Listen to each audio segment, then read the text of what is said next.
You grew up believing that the truth, if you found it, if you held it, meant something. That the job was simple. See clearly, write honestly, protect the people who couldn't protect themselves. You wanted to be the one who walked into a room and made the powerful uncomfortable. You wanted to matter. That last line, you wanted to matter, is your bridge into everything that follows. Level 1, the tip. The story was born on a Tuesday, in a parking garage, out of a woman's mouth. She had documents, she had dates, she had a name. The name of a procurement officer who had been signing contracts to a company his brother-in-law owned for 6 years for $11 million of public money, for services the government had never actually received. She had receipts, literally. She had emails where the amounts were changed retroactively. She had a source inside the auditing office who had tried to flag it internally and been transferred to a post with no email access. The story contained all of this. The story knew what it was. It was the kind of thing that gets a journalist a fellowship and gets a government a crisis and gets ordinary people a reason to believe, briefly, that the system has a nervous system, that somewhere, someone flinches. You filed a request for comment that same evening. You were shaking slightly. You told your editor it was big. The story waited. It was not nervous. It had $11 million in it. It had names. Level 2. The draft.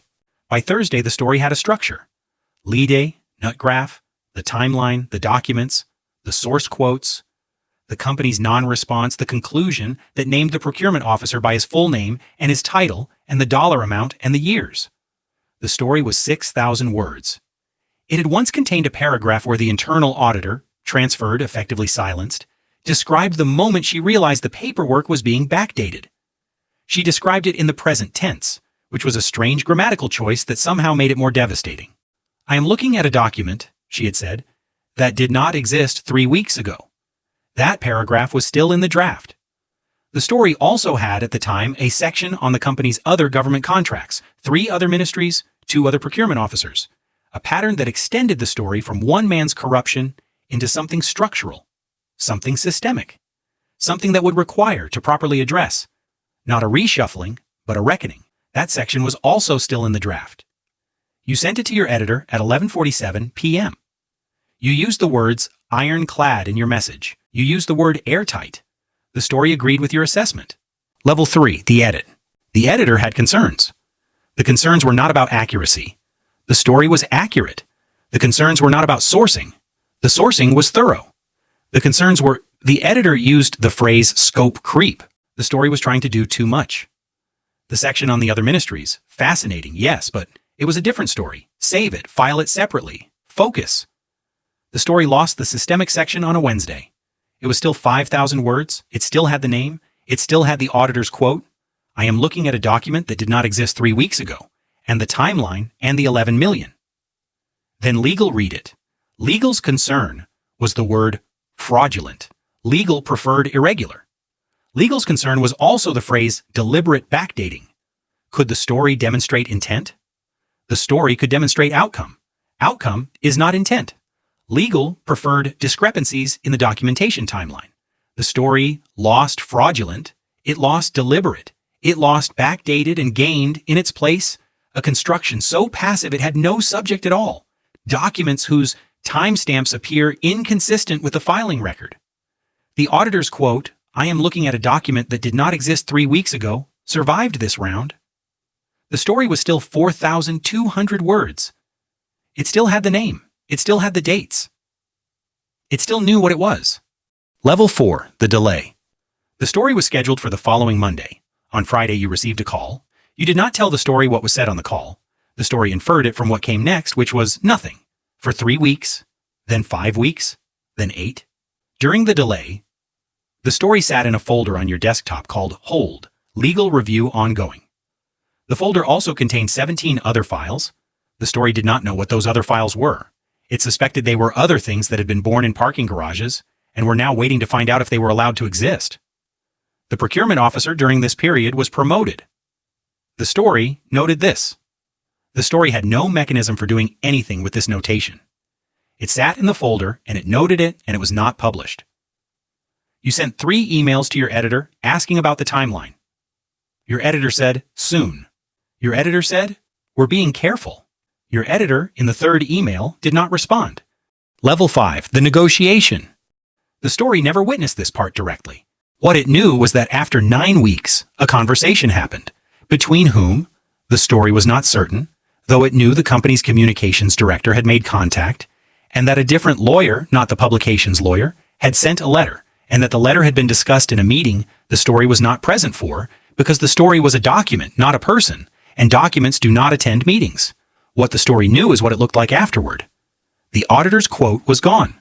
Not paraphrased, not softened, gone. In its place, a source familiar with the auditing process, who declined to be named, suggested procedural questions had been raised internally. The woman who had been transferred to a post with no email access had become, in the story's new body, a source with procedural questions. She had been made vague. She had been made generic. She had been made the kind of source that companies find tolerable because she could be anyone, which meant she was no one. The name, the procurement officer's name, was still there. But the section establishing the 6-year timeline had been condensed into a single sentence. The $11 million had become a series of contracts totaling several $1 million. The brother-in-law had become a related party. The phrase related party appears in financial documents to describe something that is close enough to be suspicious and far enough to be legal. The story was now 2,400 words. It was still technically accurate. It was still legally clean. It was completely harmless to the people it was meant to expose. Level 6. The published version? The story was published on a Thursday, 7 paragraphs long, with a headline that said, "Questions Raised Over Government Contracts." The story had once known $11 million. It now contained several million. It had once known a name spoken in a parking garage, a woman's voice, the present tense of a revelation. I am looking at a document that did not exist 3 weeks ago. It now contained procedural questions raised internally. The story was published under your byline. Your photograph appeared above it, small, professional. The company issued a statement within 2 hours saying it had always operated within proper regulatory frameworks and welcomed the opportunity to clarify the record. The statement was longer than the story. The statement contained the phrase, "We have cooperated fully with all relevant oversight bodies," which, the story noted, was not a denial of anything the story had actually said, because the story had not actually said anything that required denial. 14 people shared the story online. 11 of them were journalists. 2 were the auditor's former colleagues who read it and recognized in the vague outline of procedural questions the shape of something they had also once tried to raise and had also failed to raise, and who said nothing publicly because there was by now nothing to say. The procurement officer was not reached for comment. This was noted in the story in the last paragraph. It read, "The procurement officer did not respond to requests for comment." This was true. He had not responded. He had not needed to. Level 7, the archived version.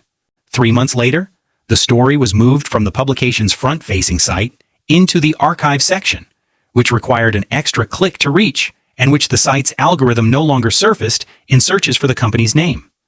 The story had a URL. The URL still worked. The story had metadata. The metadata described it as government, contracts, procurement, public spending. The metadata did not say, "This story was supposed to be about $11 million and a man who spent 6 years stealing from the public and the woman who saw it and was transferred to a room with no email access." Metadata does not carry grief. You had by this point moved to a different publication. The story was not something you mentioned in interviews. It was not something you listed on the CV section titled Investigations. It sat in a different section, a section you might call If Pressed Published Work, which is a category broad enough to contain almost anything. The documents, the originals, the ones the woman had brought to the parking garage, were part of a public procurement database maintained by the government. They were still there. They were still accessible. No one had looked at them since you had. Level 8, the forgotten version. 4 years later, the story was cited. The company had been nominated for a Public-Private Partnership Award.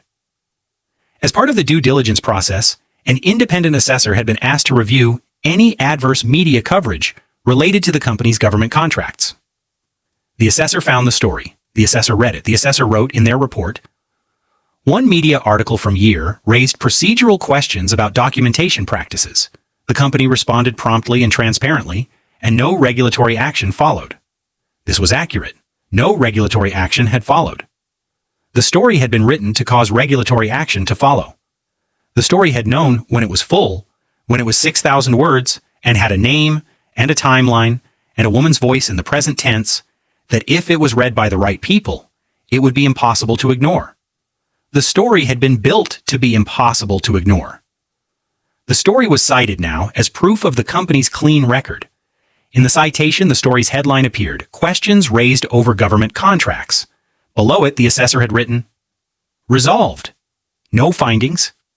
The documents are still in the database. The procurement database is public. The access is free. The records go back 11 years.